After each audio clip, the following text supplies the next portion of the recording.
Life requires us to be very sane pretty much all the time. On a daily basis, we have to be responsible, polite, productive, thoughtful, patient, logical, reliable, and dazzlingly successful too.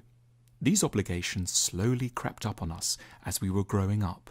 Now they are our constant realities. The problem is, no one can really keep going like this over a whole lifetime. The burdens are too great, our minds too delicate. Unfortunately, society doesn't give us much room to fall apart. It wants us at the desk 9 a.m. sharp every day with a PowerPoint ready to go, and the pressure doesn't let up till we're finally released to sleep past 11 at night. So we have no option but to keep going, while on the side we may well be drinking too much, waking up at odd times of night, addicted to the internet, calming ourselves down with sedatives, and developing all kinds of physical twitches and ailments. But in truth, no good life can or should go by without a few quite open incidents of complete breakdown. Moments when we pull up a white flag and declare ourselves simply unable to cope or fulfill any of our normal functions for a time. Rather than seeing this as an illness, this should be interpreted as evidence of normality and even health. During our crazy moments, we might be lying in bed staring at the ceiling for long periods, seeming to make no sense, wearing strange clothes and sitting on the porch all day doing nothing, shouting, singing, dancing, cavorting, being silly in a way one hasn't been for decades, making some unusual new friends and taking off to strange places. Naturally, such phases won't be easy for those around us, but we should collectively know how to tolerate these phases without panic, as just part of ordinary life. We allow our bodies to have moments of breakdown and rest.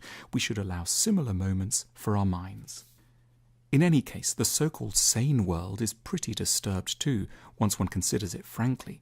It's apparently mental health that we set ourselves the task of energetically destroying the planet, work to meet punishing but arbitrary economic targets, leave ourselves no time for anything but work, drown in toxic media, and develop unrealistic expectations about our bodies, relationships, and families. No wonder we need periods of true madness as a corrective. That said, the emphasis should always be on having a good mental breakdown. A good one is where we allow ourselves to reconnect with valuable truths that we've lost sight of, emotions and insights that ordinary life has prevented us from investigating, perhaps sexual exploration, creativity, heedlessness, contact with our bodies, empathy, ecstasy, or a new kind of self-knowledge. The idea is that we should return from the land of madness and plant in the fields of apparent sanity a lot of pretty valuable seeds that can bear fruit and sustain us in the periods ahead. We should, at a collective level, give ourselves unfrightened accounts of what mad episodes mean, confident that a reconciliation with the demands of the world will eventually re-emerge.